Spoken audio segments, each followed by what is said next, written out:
রাজ্য সরকার বিশেষ সিদ্ধান্ত গ্রহণ সাপেক্ষ ত্রিপুরা রাজ্যের প্রায় 1.5 শতাধিক বিদ্যালয়কে বন্ধ করে দিচ্ছে। আর আরো জানা যাচ্ছে সরকারি নাকি এই বিদ্যালয়গুলোকে বন্ধ করে দিয়ে বড় স্কুলের সাথে সংশ্লিষ্ট স্কুলের ছাত্রছাত্রীদেরকে যুক্ত করে দেওয়ার প্রয়াস গ্রহণ করতে চলেছে। সংশ্লিষ্ট সিদ্ধান্তের প্রতিবাদে আজ ত্রিপুরা প্রদেশ যুব কংগ্রেস এবং কংগ্রেসের ছাত্র সংগঠন NSUI এর যৌথ উদ্যোগে রাজ্যের শিক্ষা দপ্তরের অধিকর্তার সাথে দেখা করে স্মারকলিপি প্রদান করা হয়।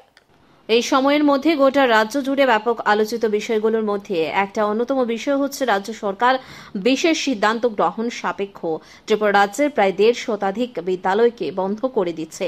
আরও জানা গেছে সরকার নাকি এই বিদ্যালয়গুলোকে বন্ধ করে দিয়ে বড় স্কুলের সাথে সংশ্লিষ্ট স্কুলের ছাত্রছাত্রীদের যুক্ত করে দেওয়ার প্রয়াস গ্রহণ করতে চলেছে। স্বাভাবিকভাবেই এই গোটা বিষয়টা রাজ্যের রাজনৈতিক এবং সামাজিক আঙ্গিকে ব্যাপক আলোড়ন তৈরি করে চলেছে। বিশেষ করে রাজ্যের বিরোধী রাজনৈতিক দল বা সংগঠন সমূহ নানানভাবে নিজেদের প্রতিবাদ জানাচ্ছে।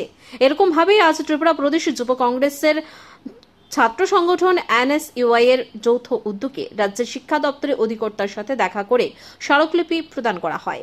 গোটা বিষয় নিয়ে সংবাদ মাধ্যমের প্রতিনিধিদের সাথে কথা বলতে গিয়ে ত্রিপুরা প্রদেশ যুব কংগ্রেসের সভাপতি নীলকমল সাহা দাবি করেছেন, রাজ্যের ভবিষ্যৎ প্রজন্মকে অন্ধকারের দিকে নিমজ্জিত করার জন্য বিজেপি সরকার পরিকল্পনা করে এই বিরাট সংখ্যক বিদ্যালয়গুলোকে মার্জ করে দেওয়ার চেষ্টা করছে।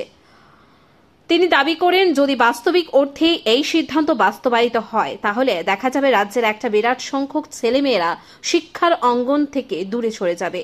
এই কারণে সার্বিকভাবে সংশ্লিষ্ট সিদ্ধান্তের প্রতিবাদ ত্রিপুরা প্রদেশ যুব কংগ্রেস এবং NSUI করছে, এমনটাই দাবি করেন নীলকমল সাহা। অনতিবিলম্বে যদি সংশ্লিষ্ট সিদ্ধান্ত বাতিল করা না হয় তাহলে কংগ্রেসের ছাত্র এবং যুব সংগঠনের তরফ থেকে আগামী দিনে বৃহত্তর আন্দোলন করা হবে। অনেকটা এমনই হুমকি দিয়ে রাখলেন ত্রিপুরা প্রদেশ যুব কংগ্রেস সভাপতি।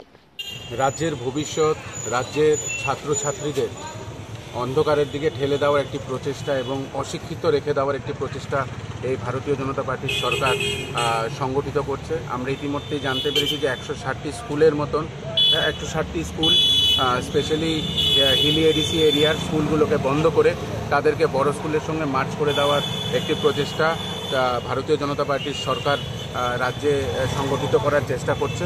আমরা ত্রিপুরা প্রদেশ যুব কংগ্রেস এবং NSUI এর তরফ থেকে এই মার্জকে ধিক্কার জানাই।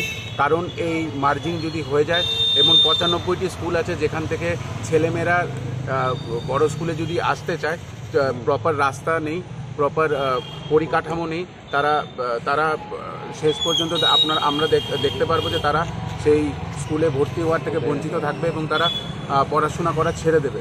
তো আমরা ধিক্কার জানাচ্ছি এবং আমরা আজকেই ডাইরেক্টরের কাছে এই আবেদন নিয়ে এসেছি NSUI এবং ত্রিপুরা প্রদেশ যুব কংগ্রেসের তরফ থেকে যে এই মার্চ যাতে অতি সত্বর বন্ধ করে দেওয়া হয় এবং যদি তারা সঠিক সিদ্ধান্ত নিয়ে এই মার্জিংকে বন্ধ না করে আমরা বৃহত্তর আন্দোলনে নামব।